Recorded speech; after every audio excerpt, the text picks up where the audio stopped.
Assalamualaikum warahmatullahi wabarakatuh dan salam sejahtera. Alhamdulillah hari ini kita berada di Bangi Avenue Convention Center sempena dengan sambutan 7 dekad Majlis Belia Malaysia. Dan hari ini hari yang bersejarah dan kita bersama dengan dua tokoh untuk kita bicarakan. Kita akan sampaikan dan juga mungkin mendengar sikit pandangan daripada kedua tokoh yang kita bawakan hari ini. Bersama dengan saya pertama, Saudara Tajuddin Ahmad. Beliau merupakan mantan Pengurusi Agung dan juga Setiausaha Agung Majlis Belia Malaysia sebelum ni. Kita akan tanyakan pengalaman beliau, apa saranan dan juga apa hasrat beliau terhadap sambutan 7 tahun Majlis Belia ini. Dan kita juga bersama dengan Reverend Jonathan James. Beliau adalah merupakan mantan Esko Majlis Belia Malaysia juga dan sebelum ini berkhidmat ataupun berperanan mewakili Persatuan Metodis Malaysia. Dan Saudara Tajuddin Ahmad adalah merupakan individu yang mewakili Majlis Belia Negeri Kedah dan juga Majlis Belia Felda. Mungkin soalan saya yang pertama, sambutan 7 dekad ni umur 70 tahun. Kalau ikut 70 tahun ni usia yang dah nak mencecah warga emas lah kan. Jadi macam mana melihat MBM sekarang ni perbandingan dengan masa abang sendiri memimpin MBM? Pertama kali saya ucapkan terima kasih kepada MBM. Yang kedua saya ucapkan tahniah kepada MBM kerana menyambut usia 7 dekad. Kalau ikut dalam hayat manusia ni, kalau ikut hukum Islam, Nabi wafat pun dalam 560 dah. Sepatutnya MBM pun patutnya dah wafat dah. Tapi ini kesinambungan perjuangan beliau tidak boleh ditolak banding dengan program-program yang berbentuk ilmiah dan apa. Beliau akan hidup segar selagi ada pendukung watak yang memainkan peranan di belakang takbir untuk membantu sebuah organisasi. MBM adalah sebuah persatuan yang besar di Malaysia dan serata Asia, termasuk di dalam WE di dunia. Dan saya rasa sampai masanya MBM di bawah pengendali-pengendali yang baru ini, orang muda yang kita bagikan ilmu. Dalam MBM ni ibarat sebuah universiti. Kerana sesiapa yang masuk universiti yang belajar hal-hal belia, MBM lah tempat yang paling cocok dan paling wajar untuk kita praktik dan kita lemparkan. Saya yakin sesiapa yang terlibat secara langsung dalam program belia, terutamanya Majlis Belia Malaysia ataupun badan-badan gabungan, mereka akan mendapat satu impak yang cukup kuat. Kekuatan jati diri, kekuatan kepimpinan. Tapi yang paling penting adalah bagaimana untuk melihat diri itu berada dalam kelompok-kelompok yang MBM bawa. Daripada sebelum-sebelum ini, saya anggap ini sebagai satu universiti kepada pendukung-pendukung watak belia. So kena relevan lah, sesuai dengan zaman dan masa. Baik, kalau tengok juga MBM ni juga bukan pertubuhan yang biasa-biasa. Malah sebenarnya MBM ni menggabungkan, kita kata, rakyat Malaysia secara umumnya, terdiri daripada pelbagai latar, pelbagai agama. Mungkin pengalaman itu, adakah itu kita kata kekuatan MBM sebenarnya dalam tempoh 7 dekad ini? Saya melihat perkembangan MBM daripada masa permulaan sampai sekarang ni sungguh jelas dia dapat mengeratkan perubahan kita dari segi berbagai kaum, latar belakang, bahasa, terjalin satu perpaduan. Kita tengok harmoni, kita dapat bersembang. Pada hari ini kita tengok ramai rakan-rakan kita dapat berpeluk-peluk. Kat luar sana lain, tapi masa kita datang bersama ni kita tengok kita telah berkati satu perasaan sahabat. Ini yang saya melihat. Bukan saja kita dapat berkongsi pengalaman daripada yang dahulu sampai ke sekarang. Pengalaman luas. Pada masa ini saya tengok peralihan masa ini telah memberi ruang pada generasi muda untuk mengambil kepimpinan. Pada masa dahulu semuanya orang-orang yang berpengalaman. Tapi pada masa sekarang kita melihat bukan saja menterinya muda saja, tapi melihat ahli-ahli MBM pun semuanya muda-muda berbakat. Kita dapat mengataskan membangkit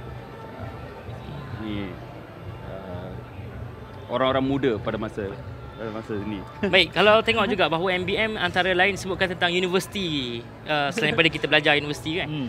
Jadi kalau sebut universiti ni satu tempat yang cukup baik dari segi nak membentuk karakter peribadi dan juga kepimpinan.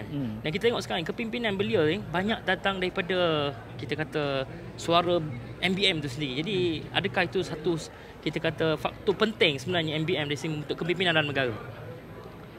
Kalau kita balik kepada soal serantau, contohnya Hamka. Hamka ada menyatakan berikan aku 10 pemuda.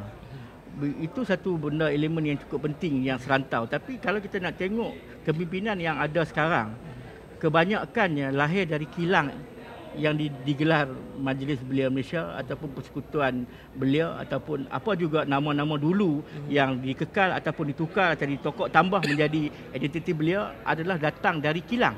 Kilang yang kita masukkan itu adalah golongan muda yang diberi peranan, yang diberi peluang untuk menonjolkan diri menganggotai persatuan.